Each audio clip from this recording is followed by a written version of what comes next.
আজকে বর্তমান সমাজের ভিতরে অসংখ্য যুবকেরা নিজের মা বোনদের সম্মান দেয় না, ইজ্জত দেয় না। তারা রাস্তাঘাটের ফুটপাতের সবচেয়ে কম দামি প্রোডাক্টের চাইতে নিজের স্ত্রীকে আরো নিম্নমানের মনে করে। ঠিক না ঠিক? এটা করা যাবে না। আমি আমার সকল যুবক ভাইদেরকে বলি, আজকের পর থেকে বেপরদায় নিজের স্ত্রী সন্তানকে চালাবো না। বলেন ইনশাআল্লাহ। এক ওয়াক্ত নামাজও কাজা হবে না ইনশাআল্লাহ। নবী করিম সাল্লাল্লাহু আলাইহি ওয়াসাল্লাম হাদিসটা বলতেছেন, হুজুর বলেছেন তিনটি জিনিস আমার কাছে প্রিয় করা হয়েছে। এক নাম্বার হলো হুব্বিবা ইলাইয়ান নিসা, নারীদেরকে প্রিয় করা হয়েছে। দুই নাম্বার ওয়াত্তিব, সুগন্ধি ব্যবহার করা আল্লাহর পক্ষ থেকে আমার কাছে প্রিয় করা হয়েছে। তিন নাম্বার ওয়াজুইলাত কুররাতু আইনি ফিস সালাহ, নামাজের মধ্যে আল্লাহ তাআলা আমার চোখের শীতলতা দান করেছেন। দুঃখ নিয়ে বলতে হয় যে নামাজ মুসলমানদের আইডেন্টিটি বহন করে, জাতিসত্তা বহন করে, পরিচয় বহন করে। সমাজের অধিকাংশ মুসলমান সেই নামাজের ব্যাপারে সবচাইতে গাফেল এবং উদাসীন। ঠিক কিনা বলেন? নামাজ পড়ব কয় ওয়াক্ত ভাই? বলেন ইনশাআল্লাহ। নামাজটা আমার পরিচয়। হুজুর বলেছেন জুইলাত কুররাতু আইনি ফিস সালাহ, নামাজের মাধ্যমে আল্লাহ তাআলা আমার চোখের শীতলতা দান করেছেন। হুজুরে বলেন সুবহানাল্লাহ। কোরআন মাজিদ আল্লাহ পাক বলেছেন, ইয়া আইয়ুহাল্লাযীনা আমানুস্তাঈনু বিস-সাবরি ওয়াস-সালাহ ইন্নাল্লাহা মা'আস সাবিরিন। ও ঈমানদারগণ, নামাজের মাধ্যমে এবং ধৈর্যের মাধ্যমে আমার কাছে সাহায্য প্রার্থনা করো, নিশ্চয় আমি আল্লাহ তাআলা ধৈর্যশীলদের সাথে আছি। আল্লাহর হাবিব সাল্লাল্লাহু আলাইহি ওয়াসাল্লাম একটা হাদিসের মধ্যে বলেছেন, আস-সালাতু ইমাদুদ্দিন, নামাজ হচ্ছে দ্বীনের খুঁটি। মান আকামাহা আকামাদ্দিন, যে ব্যক্তি নামাজ কায়েম করলো সেই ব্যক্তি দ্বীন কায়েম করলো। ওয়া মান হাদামাহা হাদামাদ্দিন, যে ব্যক্তি নামাজকে ধ্বংস করে দিল সেই ব্যক্তি তার ধর্মকে ধ্বংস করে দিল। আল্লাহর নবী সাল্লাল্লাহু আলাইহি ওয়াসাল্লাম নিজের মেয়ের জামাই আলীকে ডাকতে বলেন, আলী রে, ইয়া আলী সালাসুন লা তুআখিরহা, তিনটা কাজে বিলম্ব করা যাবে না। হাত উঁচা করে বলেন কয়টা কাজে? জোরে বলুন কয়টি কাজে? তিনটি কাজে বিলম্ব করা যাবে না। এক নাম্বার আস-সালাতু ইযা আনাত, নামাজের ওয়াক্ত হয়ে গেল বিলম্ব করা যাবে না। দুই নাম্বার ওয়াল জানাজাতু ইযা হাদারাত, জানাজা হাজির হয়েছে ভাষণ দিয়ে টাইম লস করা যাবে না। আমাদের বাংলাদেশের বর্তমান অবস্থা এরকম, জানাজা পড়ার আগে দিয়া নেতা কর্মীদের ভাষণ আছে না না? একটু জোরে বলেন।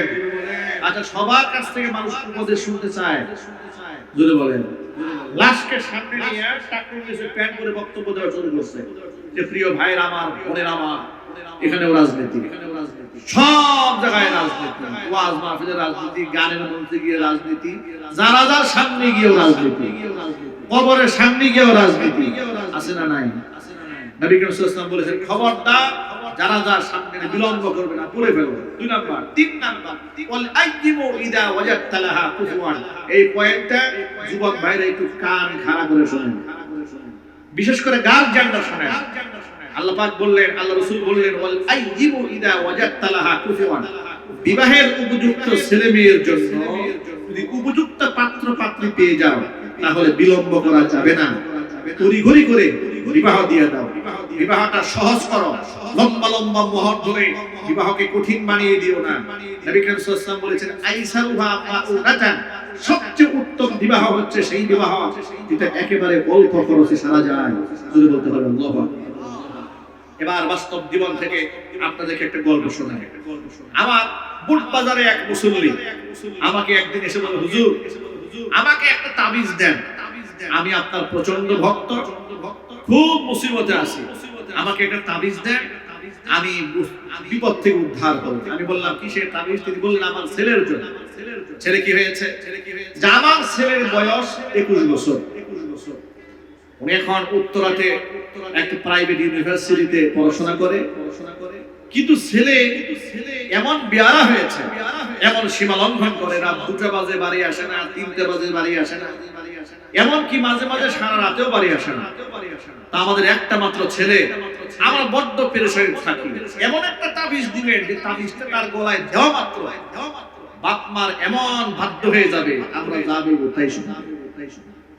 আমি এই কথা গল্প শোনার পরে তাকে বললাম যে আপনি তো আমাকে মহব্বত করে ভালোবাসেন, তাদের জন্য আসছেন, আমি তো তাবিজ কবজ দেই না, এগুলো আমি ব্যবসা করি না, বরং আপনাকে আমি একটা ভালো বুদ্ধি দিই। তিনি বলেন কি বুদ্ধি? আপনি আপনার ছেলেকে তাড়াতাড়ি একটা বিয়ে করাই দেন। এই কথা শোনার পরে তিনি আমাকে বললেন, হুজুর আমার ছেলের বয়স মাত্র 21 বছর। মাত্র কত বছর? কত বছর? আর আপনি বিবাহের কথা বলেন এত তাড়াতাড়ি? আমি বললাম আমি যা বলেছি এটা আপনি একটু ভেবে দেখেন। তিনি বাড়ি গেলেন, স্ত্রীর সাথে পরামর্শ করলেন, বউ নাকি বলেছে ছেলের মা, হুজুর তো খারাপ কিছু বলে নাই, ভালো কথা বলেছে, তো এক কাজ করো, হুজুরকেই বলো আমার ছেলের জন্য একটা পাত্রী সিলেক্ট করতে। হুজুর তো গোটা দেশ ঘুরে হুজুর একটা পাত্রী ঠিক করে দিক। আমাকে ফোনে বলেন, হুজুর তাহলে আমার ছেলের জন্য একটা পাত্রী দেন। আমি বললাম ভাই আমি মাহফিলে ব্যস্ত মানুষ, আপনারা খোঁজ নেন, আমি দোয়া করে দেব। এক সপ্তাহের ব্যবধানে ইমার্জেন্সি পাত্রী কোথায় একটা পেয়ে গেছে, ফোন দিয়ে বলে হুজুর কাম হয়ে গেছে, আপনার দাওয়াত, আপনি বিবাহ করাবেন। আমি বললাম ভাই বিবাহ করাতে পারবো না, মাহফিল আছে। এরপরে আমি আল্লাহকে দোয়া করে দেব, আল্লাহ যেন বারাকা দান করে। বিবাহ হয়ে গেল। আমি নিজের পক্ষ থেকে শত প্রবণিত হয়ে ফোন দিয়েছি খোঁজ খবর নেওয়ার জন্য। ফোন দিয়ে জিজ্ঞেস করলাম ভাই ছেলের খবর কি? উনি আমাকে বললেন হুজুর ছেলে তো 3 দিন হয়েছে ঘরের দরজাই খোলে না। আল্লাহু আকবার বলেন। আমি বললাম তাবিজটা কেমন হলো? কেমন হলো তাবিজ? আপনি তো বলেছিলেন এমন তাবিজ দেন ছেলে যেন বাবার কথা ছাড়া বাইরে না যায়, রাতের বেলায় বাড়ি ফিরে না, 3 দিন পরে আপনার ঘরে আসতে চায় না, সেই লোকে এখন 3 দিন দরজা খুলে না। কি তাবিজটা ঝুলাই দেওয়া হয়েছে? এরকম তাবিজের কিছু দরকার আমার যুবক ভাইদের জন্য, ঠিক না? বেটা জুড়ে বলেন। এই তাবিজের নাম হচ্ছে বিবাহ। এই তাবিজের নাম কি? বিবাহ, হালাল। আল্লাহ পাক এর মধ্যে বারাকা দিয়েছেন। কিন্তু যুবক ভাইরা, এই গার্জিয়ানরা এমন কথা বলে, বিবাহের কথা মুখে নিও না, এখন তোমার ক্যারিয়ার গড়ার সময়, তুমি আগে নিজের পায়ে ভালো করে দাঁড়িয়ে নাও, এরপরে বিবাহ করবা। নিজের পায়ে দাঁড়াতে দাঁড়াতে আর ক্যারিয়ার গড়তে গড়তে ক্যারেক্টারের 12টা বেজে গেছে, ঠিক কিনা জুড়ে বলেন। আমি কুষ্টিয়াতে বহু বছর আগে এক জায়গায় আত্মীয় বাড়ি বেড়াতে গিয়েছি। সেখানে পাশে এক ভদ্র মহিলা, সম্ভব 1992 সালে উনি মাস্টার্স কমপ্লিট করেছেন। ভাইরা সব আমেরিকায় সেটেল, বোনকে বিবাহ দেয়। তারা বলে আমার বোনের সমতুল্য কোনো পাত্রই পাচ্ছি না।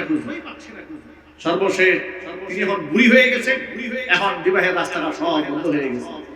এইভাবে যে কত মা বোনেরা সময় হারিয়ে আফসোস করছেন, স্বামী খুঁজে পাচ্ছেন না। কত যুবক বিবাহ করতে করতে 40 ঊর্ধ্ব বয়স হয়ে গেছে, এরপরেও বিবাহের কোনো খোঁজ খবর নাই। কিন্তু দুঃখজনক বাস্তবতা, এই দেশে অনেক অনেক কুফরি আইন আছে। কুফরি আইনের মধ্যে এটা একটা বড় কুফরি আইন, 18 বছর আগে মেয়েকে বিবাহ দেওয়া যাবে না, 21 বছর আগে ছেলে বিবাহ করতে পারবে না। আমরা সরকারের কাছে আবেদন জানাই এই আইন পরিবর্তন করতে হবে, ঠিক না? বেদিন বলেন। বাল্য প্রেমের ধোঁয়া তুলে আপনার বিবাহ নিষিদ্ধ করেন, কিন্তু বাল্য বিয়ের কথা শুনলে মাথা নষ্ট হয়। কিন্তু বাল্য প্রেম নিয়ে কারো মাথা ব্যথা নাই কেন? কথা বলে কেন? বাল্য বিবাহ নিয়ে আপনাদের এত মাথা ব্যথা, কিন্তু বাল্য প্রেম নিয়ে মাথা ব্যথা নাই কেন? আজকে বাল্য প্রেম নিয়ে মাথা ব্যথা না থাকার কারণে ক্লাস 6 এর মেয়েরা বয়ফ্রেন্ড নিয়ে পালায় যাচ্ছে, ঠিক না? একজন বলেন। এই সব কিছু পরিবর্তন হওয়া দরকার। রাষ্ট্রের আমূল পরিবর্তন সাধন না হলে শুধু ওয়াজ নসিহত দিয়ে দেশ ঠান্ডা করা যাবে না। আমূল পরিবর্তনের জন্য মধ্যে মুজাহিদ তরুণ সমাজকে এগিয়ে আসতে হবে, জিহাদের ভূমিকায় উত্তীর্ণ হতে হবে, দ্বীনের পথে ঝাঁপিয়ে পড়তে হবে। আল্লাহর কোরআন, আল্লাহর নবীর সুন্নাহ, আল্লাহর আইন জমিনে প্রতিষ্ঠিত করার জন্য সর্বাত্মক প্রচেষ্টা চালিয়ে যেতে হবে। জান মাল সময় উৎসর্গ করে দিতে হবে আল্লাহর দ্বীনের জন্য। পারবো না যুবকরা? ইনশাআল্লাহ। যুবকরা পারবো তো ইনশাআল্লাহ।